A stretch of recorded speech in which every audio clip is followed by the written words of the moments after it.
Welcome, dear dreamer. Take a deep breath and let the day fall off your shoulders. Because for tonight you are transported to the charming streets and chiming bells of Paris. Tonight you are a dazzling French courtesan, living in the utmost luxury and decadence. If you enjoy these quiet, scandalous journeys through history, tap like, subscribe, and turn on notifications for a new sleepy story every night. It's the year 1700. Let the morning arrive gently. No bells, no clocks, no commands. Only the warm hush of candlelight melting into daylight and the faint creak of polished wood as the maid tiptoes through the chamber. She does not knock. She does not speak.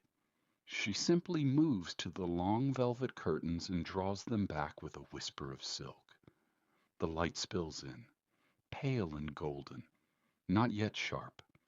It dances across the walls of your townhouse like it's been waiting for you. And slowly you wake, not abruptly, not with alarm. You stretch beneath layers of soft linen and satin. Your hair, still loosely braided from the night before, brushes your shoulder. The pillows are cool behind your neck. The day has begun, but only because you allow it to. Because you are not a lady in waiting, not a chambermaid, not even a duchess. You are something else entirely. A courtesan. Not everyone understands what that means. They think of lace, perfume, men who leave coins on the dresser. But you know better. You've built this life carefully. One glance at a time, one evening, one letter, one secret. To them you are a mystery. To yourself you are a map, drawn in ink and silk and intention. You do not rise until the second tray is brought. First comes the chocolate, thick and hot with a curl of cream. You sip it slowly, letting it paint a warmth behind your eyes. Then comes the tray with parchment and ink. Letters arrived while you slept. One from a duke, asking if you'll join him for supper this week. One from a playwright, thanking you for the loan of your necklace, and promising you a character inspired by your exceptional beauty. One unsigned, scented with orange blossom, asking nothing, just saying, I dreamt of your voice. You read each one twice, and then you decide who will wait, because attention is currency, and you never spend yours all at once. Your maid returns, arms full of silk. Today's gown, chosen last night but reconsidered now, pale green trimmed with silver thread, a little too delicate for politics, a little too fine for indifference. Perfect. You do not dress alone, of course. Your toilette is a ceremony, attended not for assistance but for display. Two other women arrive to observe, pretending to help. They comment on your skin, your curls, the angle of your shoulder as you sit before the mirror. You pretend not to notice their admiration, but you always do, because this is the stage, and this is the role, and you have never once forgotten your lines. Powder is brushed across your cheeks like snowfall, a small beauty mark placed beside your mouth, precise, deliberate. A ribbon laced through your hair, pale lilac today. The finishing touch? A pearl earring in the left ear only. Your signal, not of availability, but of control. They will wonder what it means. They always do. And that is the point. As you descend the staircase, the townhouse awakens around you. There is the rustle of skirts, the quiet clink of silver in the dining room, the hush of someone being shown out the back door. You glance briefly. A gentleman in last night's coat, smiling, shy. He does not expect you to acknowledge him. You don't, but your silence is kind. He will tell stories about you for years. You won't even remember his name. You do not eat much. A sliver of peach, a sugared roll, 2 bites of something warm and delicate. You don't need food right now. You need time and eyes, because someone is always watching. A guest, a courier, a companion too timid to speak. You smile just once, and it's enough. You've kept your place at the top of their thoughts. That is all you need. Your companion for the morning arrives at 10. An older gentleman, elegant, melancholy. He brings a gift wrapped in velvet, a book of poems handwritten, his own. You read one aloud slowly. You do not compliment the words. You compliment the pauses between them. He leaves breathless. You never touched him. That is the power they never expect. You are not theirs, not even for an hour. You do not belong to anyone, and that is why they return. It's barely midday, and already you've read 6 letters, declined 2 offers, received 1 promise, accepted no one, and been the subject of 3 whispered compliments just outside the drawing room. You haven't left the house. You haven't lifted your voice, but the city is already talking about you. You walk to the window and glance out. Paris, gilded and gray, stretches in every direction. Carriages clatter past. A boy whistles. A girl with wind-blown hair stops to admire the lace in the shop window below. She will grow up. She will learn to be watched. Perhaps not like you, but not unlike you either. You step back from the glass. There is still so much of the day left, so many rooms to walk through, so many names to remember, and so many to forget. You're not tired yet, but you will be, later. For now you sit, hands resting in your lap. The gown settles around you like calm water, and you wait, because being a courtesan is not about movement, it is about presence, and presence, when worn correctly, can make the entire world come to you. Let the room fall quiet now. Let the candles stay unlit for just a few more hours. Let the air carry the soft scent of rose water and ink. You are not rushing. You are not rising. You are simply ready. And the day has only just begun. Let the mirrors be polished. Let the brushes be laid out in velvet rows. Let the water be warmed, and the windows crack just enough to let the morning drift in. Because this is not vanity. This is not indulgence. This is ritual. And in your world, beauty is not a luxury. It is armor. There are no secrets in your toilette, only precision, powder, comb, water, silk, scent, each one applied not in haste, not for others, but for presence, because you are not just seen, you are watched. And long before a man sees your smile, your dress, your wit, he will see your silhouette in the morning sun. So you begin. The maid arrives with the basin, porcelain, pale blue, warmed with lemon and rose. You do not flinch as the cloth touches your skin. You let the warmth move across your collarbone, down your arms, behind your ears, a slow, fragrant kind of waking. Your hair is unbound next, carefully, reverently, each pin removed like a promise broken, each strand loosened into waves.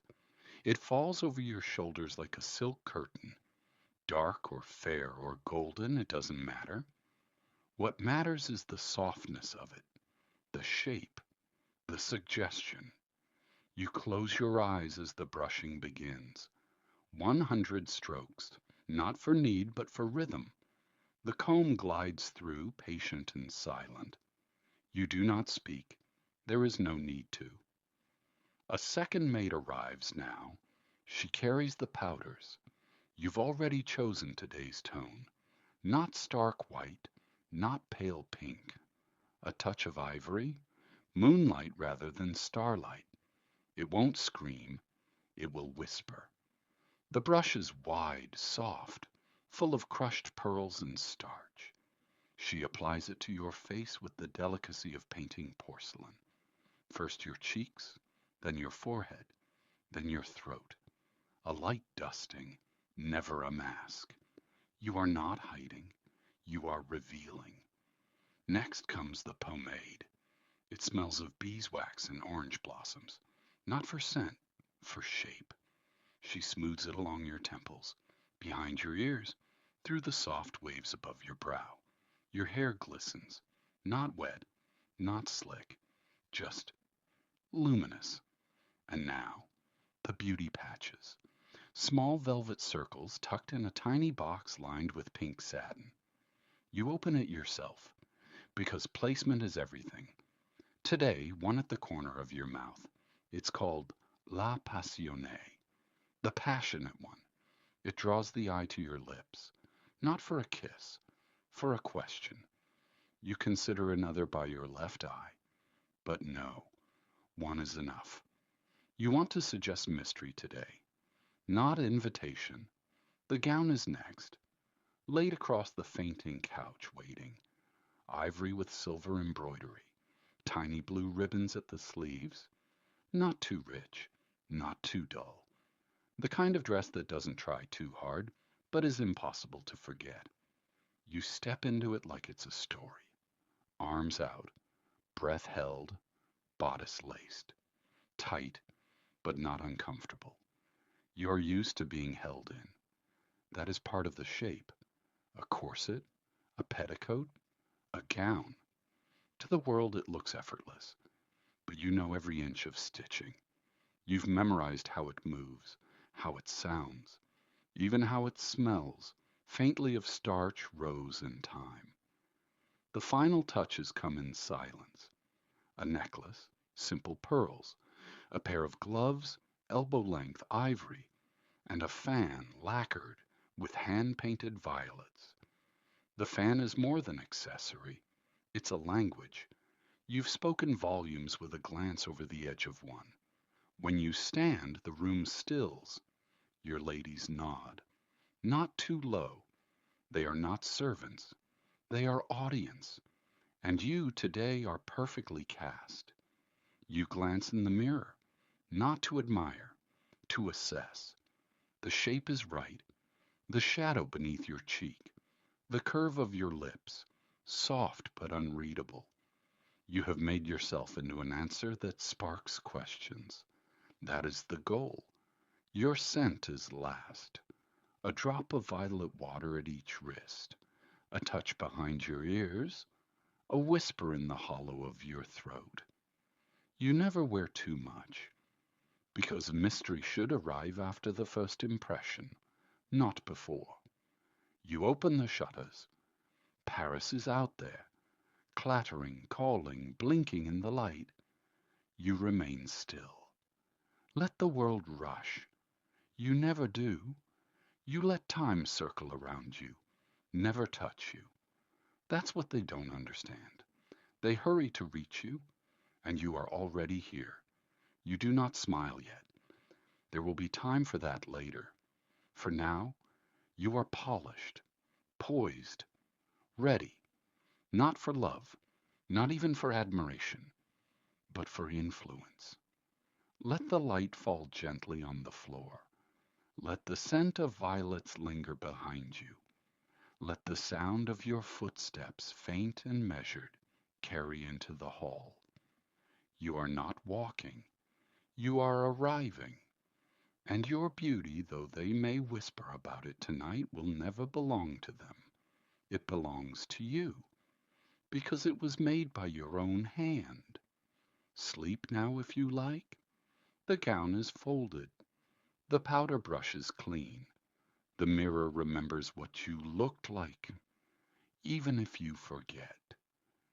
You are safe here, And tomorrow you will rise again, as soft, as sharp, as carefully created as ever. Now let the desk be cleared. Let the paper be smooth. Let the ink settle in the well, dark and waiting. Because today, like every day, begins not with declarations of love, but with strategy. The post arrives just past 10. You hear it before you see it. The soft clip of boots, the faintest rustle of a velvet pouch. No knock, just a delicate tap of the footman's gloved finger against the edge of your writing desk. He sets them down gently. A stack of folded parchment, each sealed with wax, crimson, ivory, midnight blue. And just like that, the morning begins. You don't rush. Instead, you run a gloved finger along the edge of the topmost letter. You recognize the seal, the Marquis de Lan. Gold wax pressed with a crest shaped like a lion curled in sleep. He always uses the same perfume, sandalwood and pepper. You don't open his letter yet. You let the scent rise. You let the anticipation build. There are 6 letters this morning, 1 from a poet, 2 from noblemen, 1 from a woman. Unexpected, intriguing, and 2 from names you do not recognize. That doesn't mean they're unimportant. Sometimes the most interesting ones are the ones who haven't yet learned how to sign their names like promises. You begin with the poet. It's 3 pages long. No introduction, no pleasantries, just a rambling comparison between your eyes and the Seine at dusk. You smile, a real one this time, and set it aside with care. You'll respond, not with poetry, but with one well-chosen sentence, something that makes him think you read it twice, even if you didn't. Next, the letter sealed in green. You don't know the name, but you know the handwriting. Careful, restrained, nervous. The ink is just slightly smudged. A left-handed writer, perhaps, or someone who couldn't wait for the words to dry. It's brief. He saw you once in a salon. You were reading something. You looked up and laughed, not at him, but into the room. And now he can't forget. He doesn't ask to see you. He just wanted to say thank you. You fold it gently. That one you'll keep. Not because it flatters, but because it doesn't try to claim you. That's rare. The Marquis's letter is next.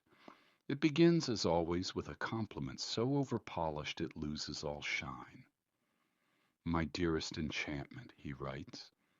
You roll your eyes, but fondly. He invites you to the theater. 3rd box, left side. He'll have wine brought in.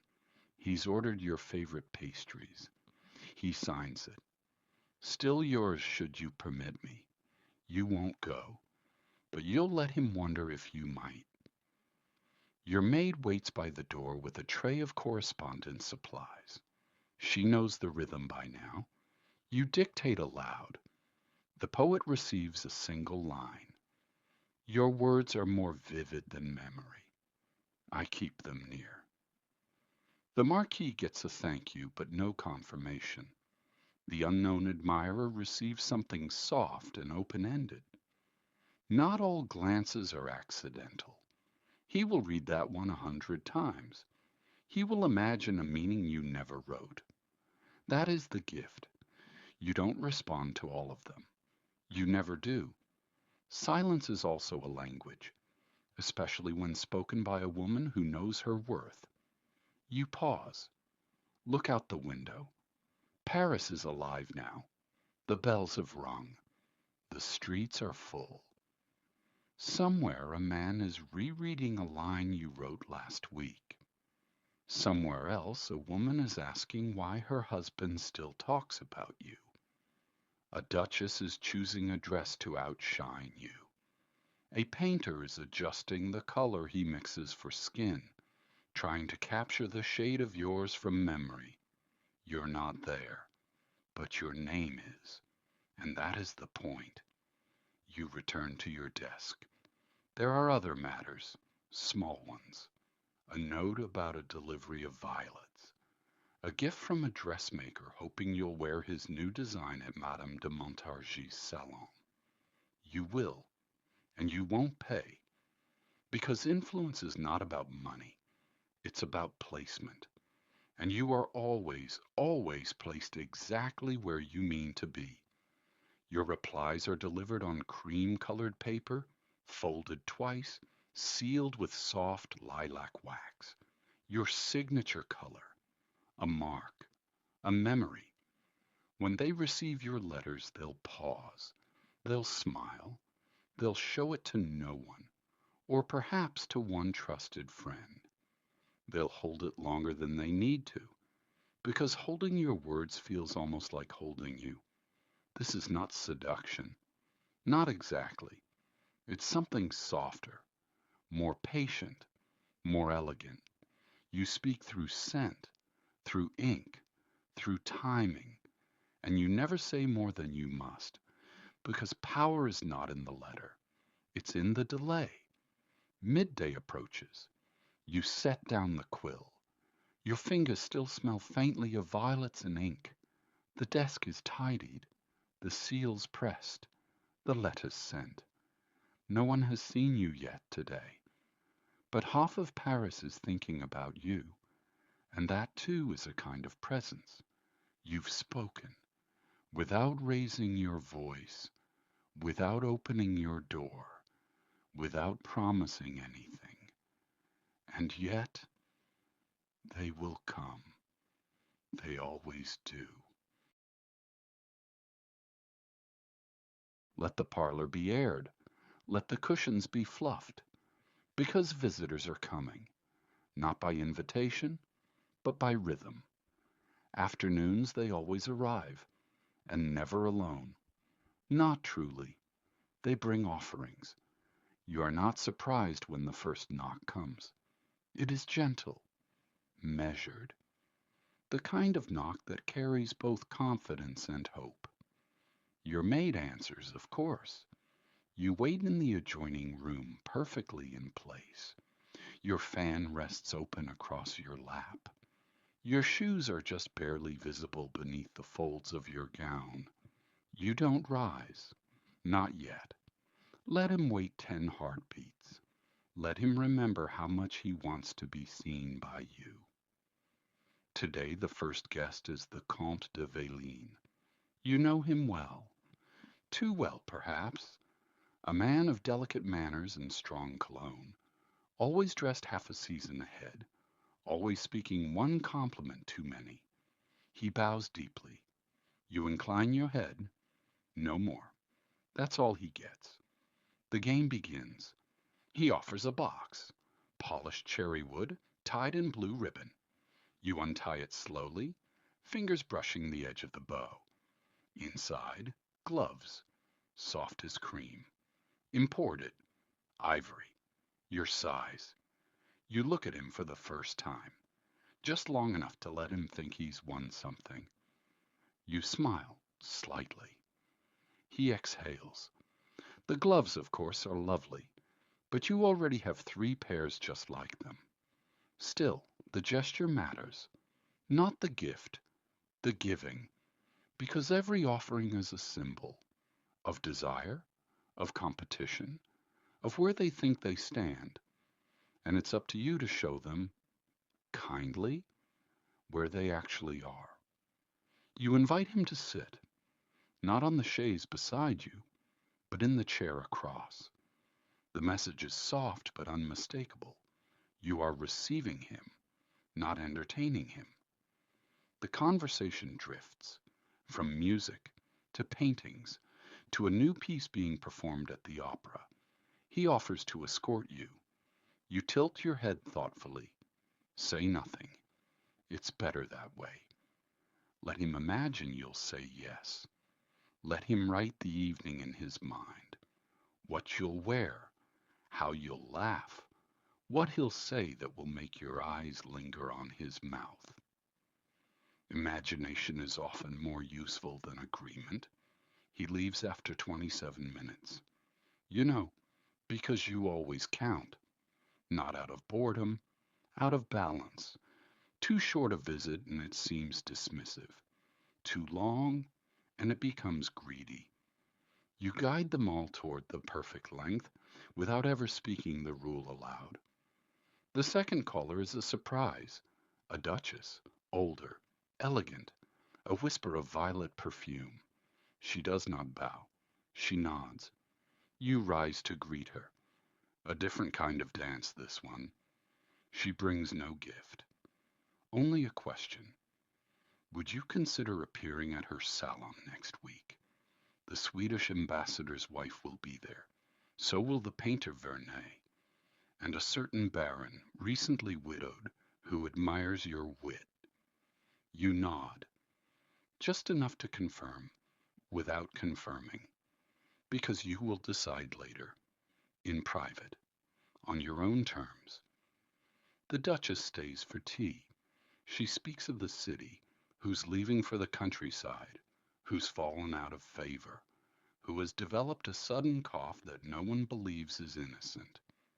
You sip slowly. You smile when it suits you.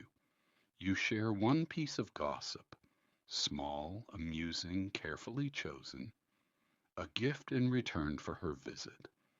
Not too generous, but never forgettable. When she leaves, she does not kiss your cheek. She simply squeezes your hand once firmly.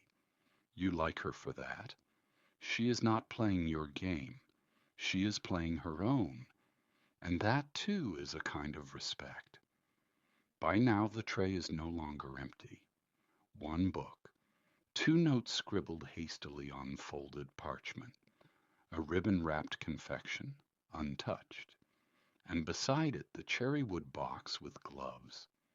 All things that look beautiful in the light, all part of the performance, but behind them, meaning. You scan the names. You sort the intentions. One guest is too eager, one too cautious, one just right. You note it all without writing a word, because remembering is part of the craft. You never forget who sent what or why. You rise, cross to the mirror in the corner. You study your reflection. There's a slight flush to your cheeks now, from tea, from talk, from being seen. You look alive, not animated, not charming, alive. And in your world, that is its own kind of power. You remove the gloves from the box and slide them on. They fit. Of course they do. The Comte knows your size better than your name, and perhaps that's how it should be. Outside, the light is shifting. Afternoon leans toward evening. You feel the rhythm begin to change. Letters give way to glances, conversation to company. Soon, you will be expected elsewhere. But for now, you have been admired. And more importantly, you have been remembered. Let the room quiet again. Let the tea cool. Let the last visitor's footsteps vanish down the marble stair. You are not chasing affection. You are cultivating fascination. And in that space between giving and withholding, you've made yourself unforgettable. Let the house hush. Let the door close behind you. Let the fan fold shut in your hand. Because for the first time today, no one is watching. And you are walking alone. Not for drama, not for effect. No carriage, no lace parasol, just a cloak, a ribbon at your throat, gloves unadorned. The streets of Paris stretch ahead, uneven and bright. Sunlight spills over rooftops. Horses clatter past in rhythm. The city moves and does not stop for you.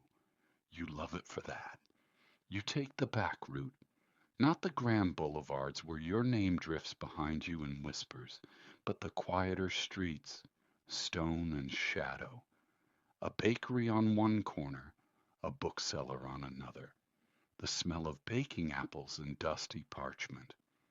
You're not recognized here, or if you are, no one speaks it aloud. And that today is a gift. You slip into the gardens at Palais Royal, not the main walk, not the fountain. The north path where the gravel crunches underfoot and the lilacs bloom later than the rest. You walk slower here, breathe deeper. Your gown brushes against tall grass. Your hands are finally still. You don't need to impress the trees. Children play in the distance. A boy chases a ribbon in the wind. Two girls whisper behind a hedge. You watch, just long enough to remember how simple the world once seemed. And then you walk on, not away from them, just elsewhere. You reach your favorite bench, marble, narrow, half shaded. It overlooks a path no one uses unless they're lost or looking for quiet. You sit, and you do nothing, absolutely nothing. Not for show, not for pause, just because you can. A breeze pulls at the edge of your cloak. Birds chatter, invisible in the branches. Somewhere, someone is playing a harp, faint and hesitant. You close your eyes, and for a moment, you are no one. Not the muse of a playwright, not the mistress of a marquis, not the rumor slipping through salons and supper tables. Just a woman, sitting in the sun, breathing. You remember a time before this, before corsets, before titles, before the language of glances and the art of leaving the right sentence unfinished. You were just a girl, bright, careful, watching everyone, learning who was listened to and who wasn't. You decided then you would be heard, but no one tells you how loud silence becomes after the performance ends. You don't regret it. You wouldn't trade it. But sometimes here in the garden, you wonder who you would have been if no one had ever asked you to be beautiful. A leaf falls beside you, golden, crisp. You turn it over once and then let it go. The wind takes it with a grace no salon ever taught. Your maid is waiting at the gate. She doesn't speak. She doesn't rush. She knows this is part of your day. The part no one sees, but the part that keeps the rest possible. You nod. She follows. And together you walk back. Not toward performance, but toward preparation. Because the evening is coming, and that is when everything begins again. At the townhouse, the candles are already being lit. The air smells faintly of citrus and oil. You remove your cloak, your gloves. You glance once at the mirror. Your cheeks are warm, your eyes clearer. No powder yet, no paint. Just the softness that comes from stillness. You let them begin the next transformation. Brushes, pins, the quiet rhythm of the toilette. But this time you carry something with you. A bit of sky, a handful of lilac, the feeling of your own feet on quiet gravel. It lingers beneath the perfume, and you let it. Because while they may believe they shape you with gifts and flattery, you know the truth. You are shaped in silence, in breath, in gardens where no one calls your name. You are ready, not just to be seen, but to be unforgettable again. Let the sky dim behind embroidered curtains. Let the lamps be lit. Let the streets hush just slightly, like the world itself is leaning in. Because the evening is here, and tonight, you are the event. not the host, not the guest of honor. And yet, in every way that matters, you are the reason they came. You arrive late, of course, fashionably, but intentionally, because to walk in second or third means they notice you all at once. You feel their eyes before you cross the threshold. Their conversation falters, not because they want to stop, but because you've given them something more interesting to watch. The room is warm, heavy with perfume, flickering with candlelight, softened by silk and smoke. It smells of rose oil, wine, powdered wigs, and anticipation. The salon is arranged like a theater, not by design, but by nature. Chairs in elegant half circles, velvet settees, a fainting couch angled just so. The players arrive dressed in wit and ambition. But you come prepared. You are not the first to speak. You never are. You drift, smile, listen. The conversation is already underway. A bishop pontificating on manners, a playwright performing charm in carefully measured quips, a widow in emerald silk trying not to look at your gown. You nod once, twice, and wait. When you finally speak, it's with a question. Not too clever, just curious. About a new opera, or a painting, or the bishop's latest sermon delivered, so you've heard, to an unusually captivated audience. They laugh, not because it's funny, because it's you, the playwright replies, eagerly. He always does. But you don't look at him. You look at his wife. She smiles very tightly. You smile wider. Not to be cruel, just to remind the room that nothing said here is ever just words. Someone offers you a glass of wine. You take it without glancing. The gesture has been practiced 100 times. Everything is practiced. You sit finally, not at the center of the room, to the side, just enough that those who want to hear you must lean in slightly. That too is part of the power. A marquis begins a story, something about the court, a garden, a letter misplaced. You listen with one hand at your throat, fingertips touching a sapphire ribbon. You laugh once, at the exact moment that makes him feel clever. And when he finishes, you offer a better story, shorter, sharper, ending with something unspoken. Everyone leans forward. This is not conversation. This is theater. And you, tonight, are the script they didn't know they needed. At some point, the Duchess's dog jumps into your lap. He does this often, and you let him stay. Not because you like him, but because it gives your hands something to do while you assess the newest guest to arrive. A young diplomat with eyes like stormlight and boots too new. He bows too low, speaks too fast, but he's watching you, not the host. And that means he'll be useful, eventually. The evening glows on. Cards are dealt. Music played. A poem recited that no one really understands. You're asked your opinion. You always are. Not because they want to be corrected, but because they want to see how you'll disagree. You oblige, softly. You say something vague, but vivid.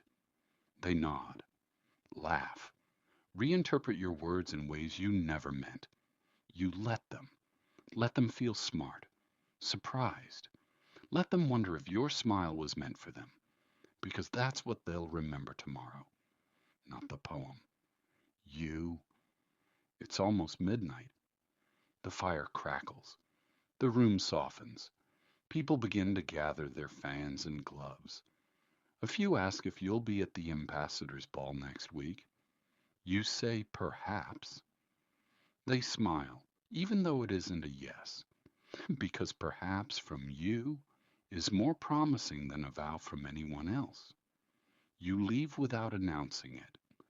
One moment you're there, the center of a circle, the pulse of a conversation, and the next your chair is empty, like smoke.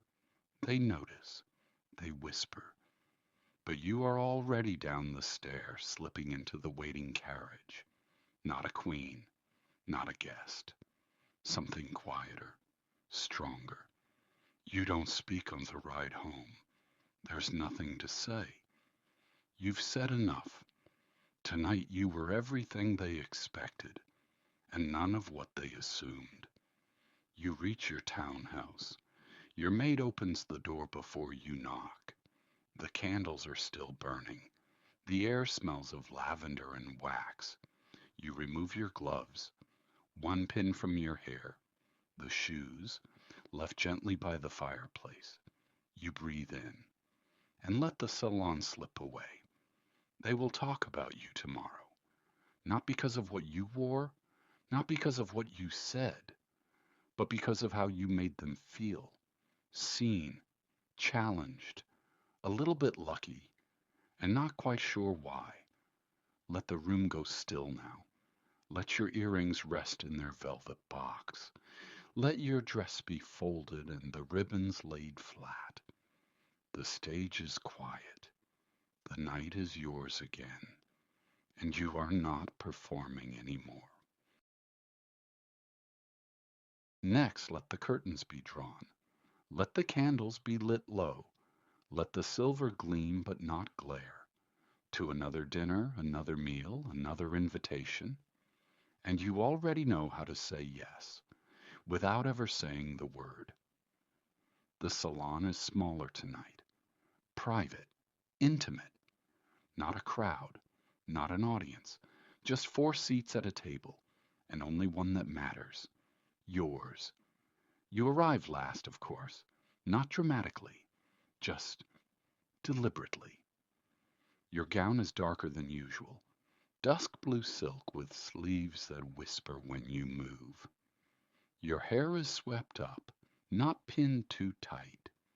Your earrings glint like a secret you're not ready to share. The men at the table stand when you enter. You acknowledge each of them with a glance, but you sit without waiting, because power does not always come from permission. The host is an old friend, or an old suitor, depending on the version of the story. He owns the townhouse. He's paid for the wine. He's lit candles scented faintly with fig. And yet he will spend the entire dinner trying to earn your attention. You don't offer it freely. Not yet. The first course is delicate. A clear soup, perfumed with saffron. You sip it slowly, because you know they're watching how you hold the spoon. That's the thing they never quite admit. Everything you do, how you laugh, how you eat, how you raise one eyebrow at a poorly told joke, it all becomes part of the story they tell about you later. And so you give them only what you choose to give. The conversation begins innocently. A new opera, a favorite horse, a bit of news from Versailles. You let them talk over each other for a while. Let them show off. And then with one question, quiet, unexpected, perfectly timed, you guide the evening in a different direction. Politics. Not loud, not dangerous, just a soft, shadowed brush along the edge of power. Who favors whom? Who's falling out of grace? What might happen, and when, and to whom? They lean in, not because you're scandalous, because you're informed, and they want to know how. The second course arrives, roasted quail with apricots. No one mentions the food. No one ever does, because the meal isn't on the plate. It's in the pause between sentences. It's in the half smile you offer when the diplomat contradicts himself. It's in the moment you sip your wine and let silence say what words cannot. At one point, the youngest guest, the Baron's son, barely older than 20, offers you a compliment, something about your voice. He means well, but he stumbles. You rescue him with a gentle laugh, not because he deserves it, but because you want him to remember the sound of your mercy. He will. Dessert arrives, pear tart, spiced, beautifully arranged. You don't touch it, not because you're avoiding it, because it gives you an excuse to stay still, to let them move around you. They talk more now, faster, looser. Wine softens the edges. Admiration makes them careless. You listen and remember everything. At last the host raises his glass. To beauty, he says, but he's looking only at you. You don't blush.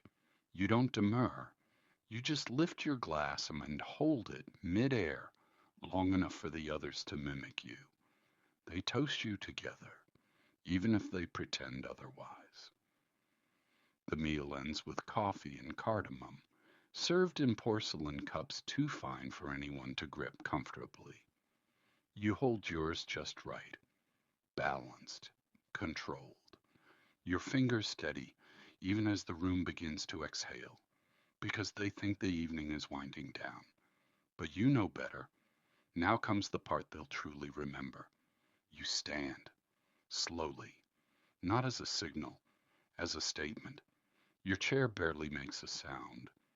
You smile, thank the host, and place one gloved hand on the Baron's son's shoulder, just for a moment. And just like that, you're gone. The hallway is quiet. Your cloak is waiting. The carriage is already warm. Behind you, the men are still talking. About you, of course. You knew they would. You planned it that way. The streets of Paris glow faintly with lantern light. Your driver hums softly to himself.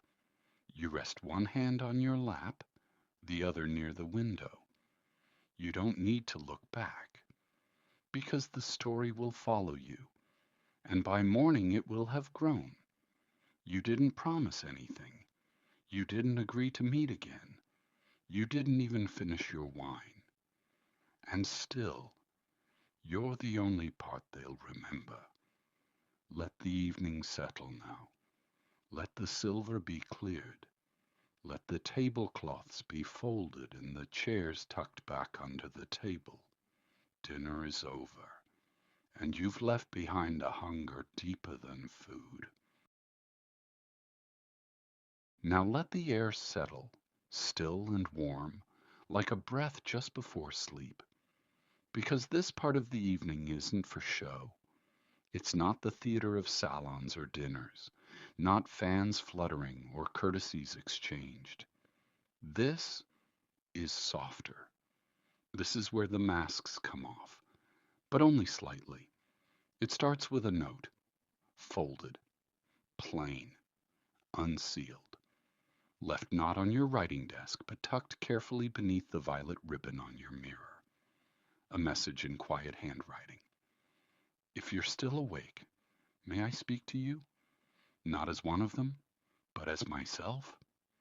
You know who sent it, and you know what it means.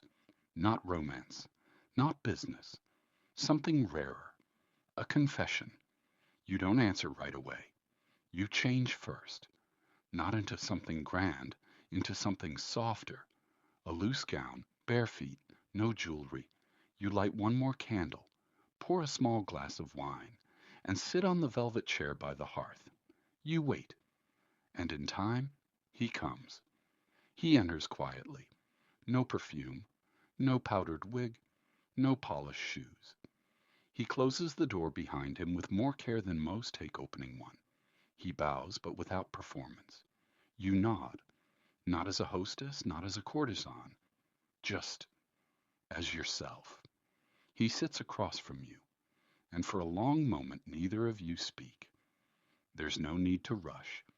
because the most valuable words come slowly, not because they're hard to say, but because they matter. Finally, he begins. He tells you something small first, a detail from his childhood, a name he hasn't spoken in years, and you don't react. Not with surprise, not with pity. You just listen, because sometimes that's the only gift someone really wants. Then comes the real story. His brother, once in disgrace, now whispered about at court. A debt owed, repaid in silence, a letter burned but not forgotten. He speaks like someone learning to breathe. You say almost nothing, but your eyes never leave his. He finishes, not with a conclusion, just a sigh. He's not here for solutions. He's here to be heard. And you have heard him.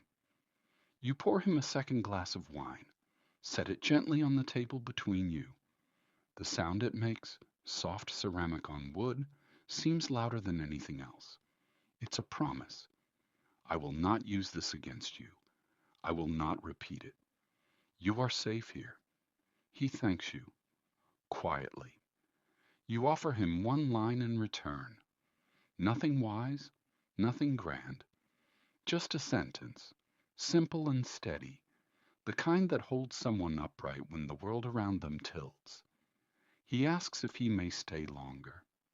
You say yes, not because you owe him anything, but because you recognize the weight he carries, and you know the relief of setting it down.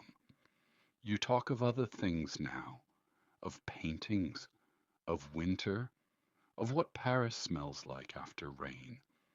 It's not flirtation, it's rest, a kind of closeness that doesn't need proof. Eventually he rises. You don't follow him to the door. That would make it feel like an ending. Instead, you stay by the fire, one hand tucked beneath your chin, eyes half lidded, like a cat pretending not to watch. He pauses, turns, and says only this: "Thank you. You see more than I meant to show." You smile, but say nothing, because silence sometimes is the best kind of kindness. He leaves. No footsteps on the stair, no echo in the hall, just the candle flickering once, and then stillness. You sit a little longer. The fire glows low. The room smells faintly of smoke and wine. You could return to your bed, but something in you wants to stay here, just a little longer.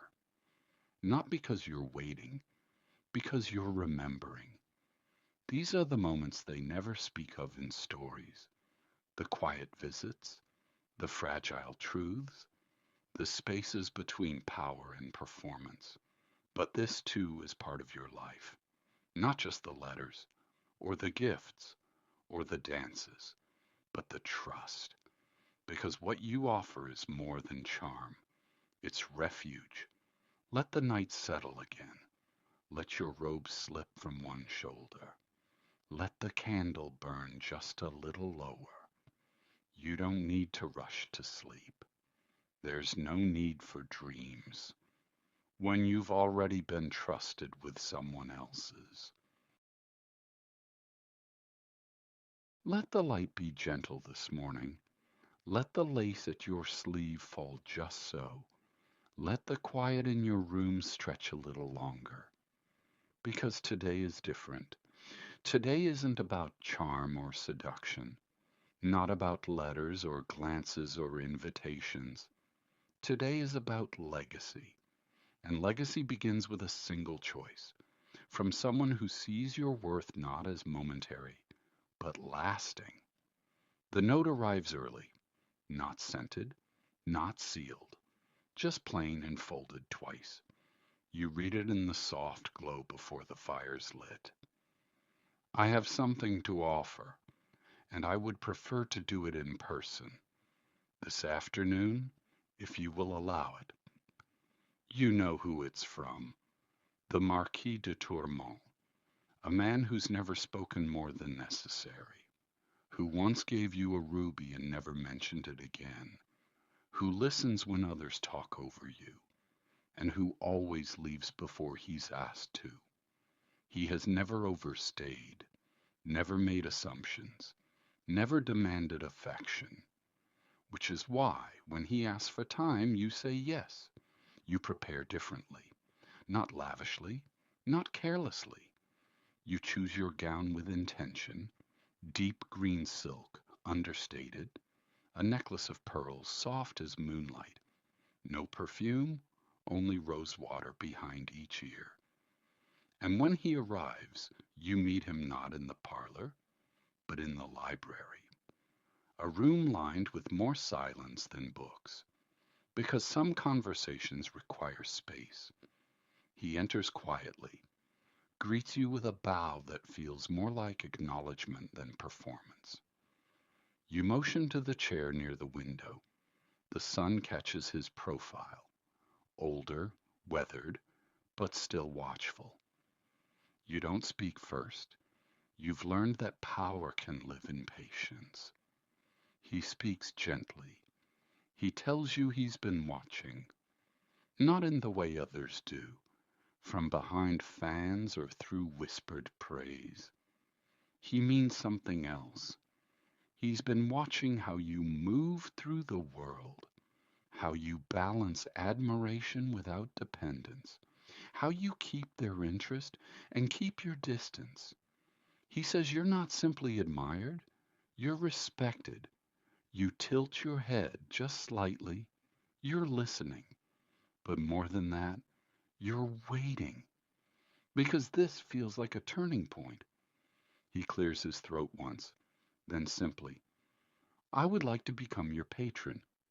Not a lover, not a suitor, a patron, a promise. You've heard offers before: support, influence, rooms in the countryside, even titles.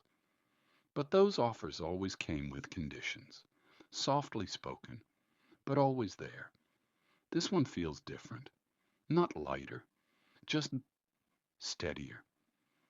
He says he has a townhouse in Lyon, quiet, sunlit, with gardens. He says his lawyers will ensure it passes into your name. No scandal, no scandalous strings. Only one thing he asks in return: that you continue to live as you have lived. Brilliant, independent, free. You let the silence hang between you for a moment, not to make him nervous, just to feel the weight of what he said. And then, softly, with no show at all, you nod. It's not about the house, or the money, or even the protection his name brings. It's about being seen, not as decoration, not as entertainment, not as someone to collect, but as someone worthy of anchoring something real. He doesn't linger. He stands, kisses your hand, lightly, reverently, and leaves without turning back. You remain by the window, watching the light shift across the rug, feeling something settle in your chest that isn't excitement and isn't fear, just certainty. Later, your maid finds you still in the library. You smile and finally rise, because there are letters to write, plans to make, not to leave Paris, not yet, but to prepare for the day you will, on your own terms, in your own time. You draft your will that week. Nothing dramatic, nothing sentimental, just careful choices, gifts to servants, letters to be opened only after. You're not planning to disappear. You're simply ensuring that when you do step away, you'll be remembered as you choose to be. Some nights later, the salon is bright again. Laughter, music, the hum of attention. You arrive as you always do, draped in elegance, wrapped in poise. But something is different. They feel it. They don't know why, but they sense it. A quiet new gravity in how you stand. A softness not of surrender but of security. You are no longer playing for survival. Now You are playing for legacy. One man asks if he may call on you next week. You smile. You say yes. But in your heart, you know, you don't need his invitation. You don't need anyone's. Because the life you've built, the one balanced on wit, elegance, and instinct, has finally grown strong enough to stand without applause. You do not tell them about the townhouse. You do not speak of the marquee. You do not need to, because the quietest moves are the ones that shape the rest of your story.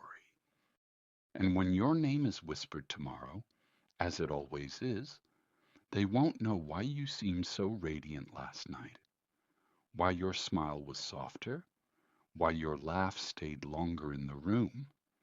They'll guess, they'll invent, but they won't know, because the truth, that belongs only to you. You have nothing more to prove. The chapter is not ending. It is simply beginning to turn. Let the candles burn low. Let the mirrors go dark. Let the city sigh behind its shuttered windows. Because this is the end of the day, but not the end of your story. Not even close. You are older now. Not old, just unhurried. You move with the ease of someone who has nothing left to chase, and no need to be chased. The townhouse in Paris is still yours, warm, familiar, humming with memory. But your rooms in Lyon are different. They open onto gardens and peace.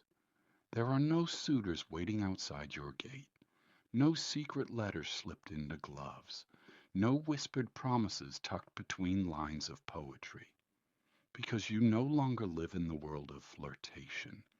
You live in the world you build. One room, one glance, one evening at a time. You still receive visitors, quiet ones, curious ones, writers who ask questions, young women who ask nothing, only listen, even a countess or two who never quite learned how to live without being looked at. You serve tea. You share one story, sometimes two, but you never explain yourself, because legends do not explain. They exist. Your mornings begin before the bells of Paris reach you. Birdsong, chiffon curtains moving in the breeze, a silver tray with warm milk and one letter, always one. You read slowly, not because the words matter more now, but because you finally have time. You still dress carefully, not to impress, to remember. The woman who once wore gowns like armor still lives beneath your skin, and she deserves silk. She deserves lavender oil and hand-sewn slippers. She earned it. Sometimes you walk the garden path in bare feet. Not often. Just when the sky is just right. Just when the world feels too heavy to carry anything more. And with each step, the weight softens, because there is nothing left to prove and everything left to feel. They still talk about you in Paris. Old stories, new names attached. They've changed the details, of course. They always do. But the heart of it remains. You were unforgettable. You said no when others bowed. You smiled when others fawned. You held the gaze of powerful men and never gave them more than you chose to. You flirted with empires and left them wanting. And now? Now you reign without an audience. Not a crown, not a throne, but something quieter. Your name still spoken with a kind of awe.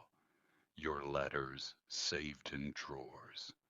Your portrait hung in drawing rooms where no one quite remembers who painted it, only that it must have been someone important. Because the woman in the frame looks like she knew something. And she did. She knew everything. You sip your evening tea slowly. You light one candle, no more, and you sit near the window wrapped in warmth, watching the sky dim. The same sky as before, but seen through eyes that no longer need to be dazzled. The maid asks if she should clear the tray. You nod. She tucks the blankets just right, adjusts the curtain, leaves the door open just a little, the way you like, because you no longer lock anything behind you. The world can come and go. You are not hiding. You are only resting. Let your breath slow now. Let your shoulders fall. Let the silk sheets hold your shape just so. There is nothing left to do, not tonight, and not tomorrow. Because you, courtesan of 1700, you danced through salons, navigated lovers, rewrote your place in the world with nothing but grace and wit. You held attention like a flame. And now you hold peace. No one is watching, not anymore. And still you shine. Sleep now. The stories have been told. The rooms have gone still. The candle flickers and fades. You are safe. You are remembered. And your crown, quiet, velvet, invisible, is yours alone. Good night, dear dreamer.